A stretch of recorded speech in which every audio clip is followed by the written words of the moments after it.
В эфире программа о технологиях, инновациях и том, что изменит нашу жизнь в обозримом будущем. В этом выпуске современная медицина и создание андро-людей, якутские приложения, с которыми не все так однозначно, и обзор прошедшего на днях ЕД-феста.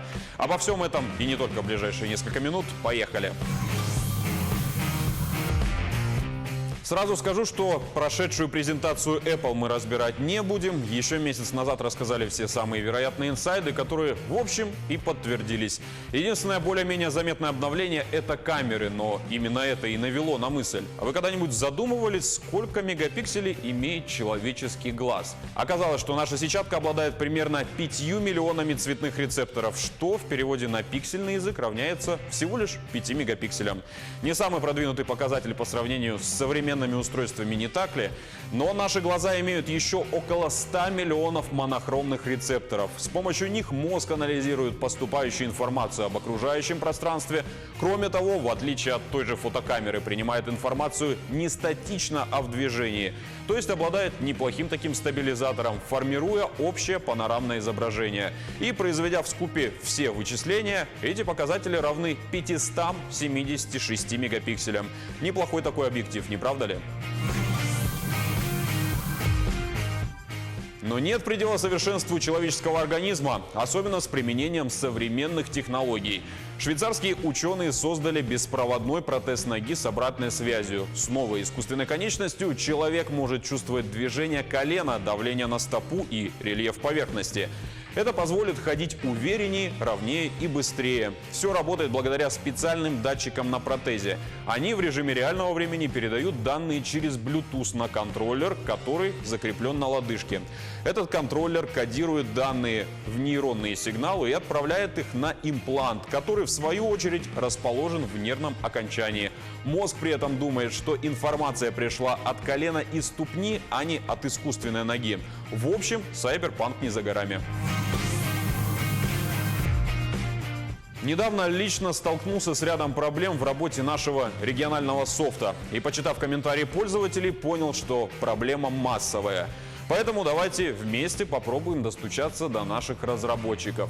Есть такое приложение, называется er14.ru. Оно позволяло моментально записаться к любому врачу из вашей поликлиники. Выглядело немного топорно, минималистично, оформлено, но работало.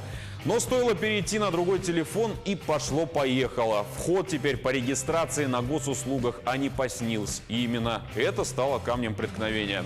Страница для перехода на госуслуги зависает, в демо-варианте записаться не дает. При вводе данных об участке выкидывает ошибку. Заходим в магазин приложений, комментарии о сбоях в последних версиях яблочных устройств тянутся аж с 2017 года. И все с одной и той же проблемой, то есть за 2 года ничего не исправили даже на талику.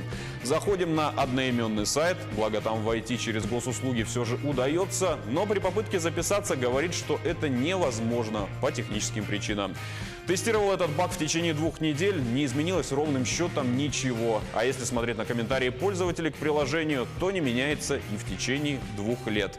Если разработчики не читают комментарии, то, надеюсь, хоть и этот выпуск попадется им на глаза, и процесс хоть как-то сдвинется с мертвой точки. Под раздачу должен был попасть и умный транспорт, но тут обошлось без малой крови. Да, приложение не совсем региональное, но наши маршрутные автобусы, по крайней мере в Якутске, используют его довольно активно. После летних масштабных сбоев у меня, к примеру, оно не работало вплоть до недавнего времени. Но тут прилетело обновление. Заголовок прост: исправили ошибки. Если до этого на карте не отражалось ровным счетом ничего, то после обновления заветные красные кружки с номерами автобусов наконец-таки появились. Так что если у вас подобная проблема и сейчас, то обновите или просто удалите и установите заново. Но удручает другой момент. По личным наблюдениям, табло на остановках, выполняющее ту же функцию, не работает уже как месяца 1,5-2. А со сбоями весь последний год. Пару дней показывает, несколько недель нет. Пару дней показывает, потом столько же висит в ожидании прогнозов. Но полностью в бесполезный экран они все же превратились этим летом. Сначала у обслуживающей организации полетело оборудование, которое они ждали бог знает сколько. Потом сбой с самим сервисом. Потом уже центральное диспетчерская служба и обслуживающая компания не могли договориться, не могут, видимо, и до сих пор. А обещанные местной администрации прямые договоры с предпринимателями-перевозчиками то ли так и не заключили, то ли эффекта не дали. И когда разрешится ситуация и заработают табло, тоже неизвестно. А сейчас о приложении, которое также должно упростить нашу жизнь, но есть все шансы, что покажет оно себя лучше, чем вышеперечисленные. Центр виртуальной реальности разрабатывает мобильную программу, которая позволит прямо в телефоне подобрать одежду нужного размера. Когда выйдет в свет, как пришла такая идея, расскажет главный разработчик и идейный вдохновитель проекта.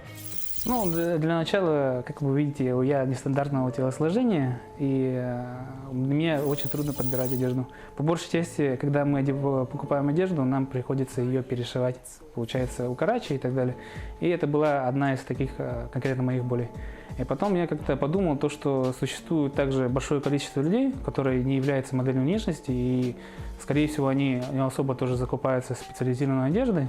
Ну и тратят время на офлайн-магазины, обходя с кучу бутиков, примерив и, грубо говоря, ничего из этого не выбрав.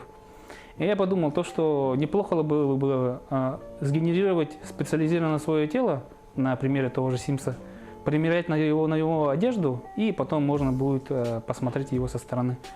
Ну и я посмотрел и поизучал технологии на данный момент, это технологии доп. Реальности, и начал разрабатывать примерно прототип самого приложения. И сейчас на данный момент у нас есть генерация тела и лица. Его можно поставить на пол, и можно скорректировать его рост, размеры тела и размеры жировой прослойки, ну что-то в этом роде. Можно добавить, получается, именно конкретный вес.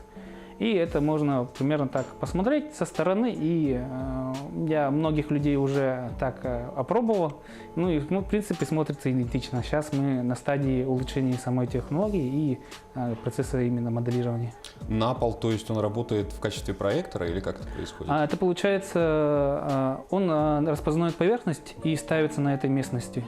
И при передвижении модель она никуда не уходит. И можно, получается, посмотреть даже вдоль до пуговок на самой модели. И мы собираемся распространить на обычные модели, но там уже будут, скорее всего, в формате вы крутите модельку на телефоне и приближаете уже с помощью уже пальцев, свайпа и так далее. Есть ли уже рабочий прототип у вас и когда приложение выйдет в свет? Запуск soft launch мы планируем на декабрь этого года. Это когда, ну, как бы сказать, на небольшую аудиторию и проверка статистики. При запуске мы будем работать, да, с якутскими магазинами, именно при первом запуске. А при повторном уже, это мы уже планируем на мировой рынок. Это именно США, Южная Корея, вполне возможно тоже Европа, но получается уже конкретно такие страны. Но вы уже не первая компания, которая именно российские города оставляет на потом, так скажем, на закуску. То есть всегда сначала стартуются со своего региона, а потом сразу же, минуя Россию, выход на зарубежный рынок. С чем это связано? В связи с, как сказать, с не быстрой адаптивностью аудитории, это во-первых.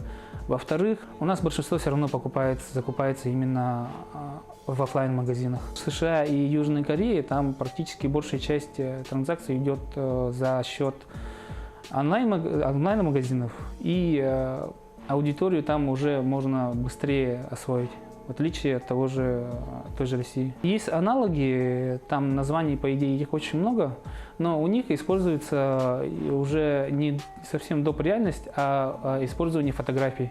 Получается, делается фотография тела, к примеру, там в полный рост или там в торс, и на него налаживается одежда.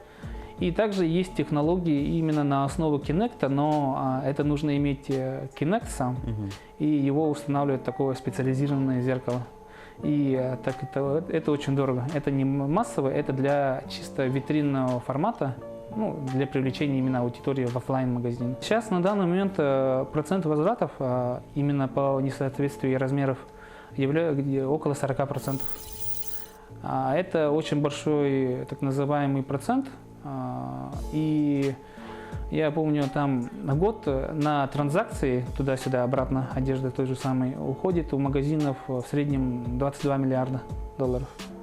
И за счет этих 40% можно довольно много сэкономить самому бизнесу. В якутском IT-парке прошел образовательный фестиваль для школьников и их родителей под названием ЕДФест. Он ознаменовал тестовый запуск образовательного центра School Z, парка будущих поколений, а инициатором выступила корпорация развития Якутии. School Z вообще из себя представляет некий консорциум частных школ, которые занимаются дополнительным образованием у детей и развивают их креативные, творческие и предпринимательские навыки. С прошлого года мы уже проработали более чем с 200 школьниками и выявили их запросы на наш будущий якутский Хогвартс. У нас здесь есть ивенты, какие-то общие мероприятия, да, у нас есть эд-пробы, краткосрочные мастер-классы, курсы. Есть еще песочницы, где ребенок может обучать ребенка, а также совместные форматы, где родитель может обучаться вместе с ребенком.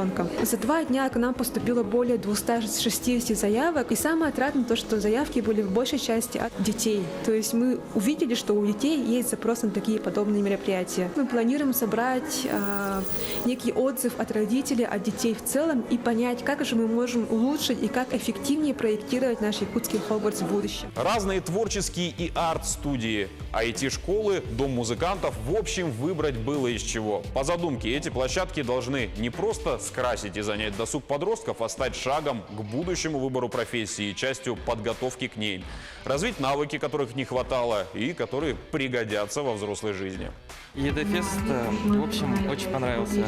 Я пошел на фабрику предпринимательства, и мы создали вместе бизнес-проект нашей команды. Хотели попробовать себя в чем-то новом? Пытаюсь продвинуть свой бизнес-проект и его реализовать. Я узнала, как делать приложения, основы всякие. Многое не знала, а сейчас я уже понимаю, что такое журналистика. И, возможно, мне это очень-очень пригодится в будущем. Для Якутска это дело нужное, новое.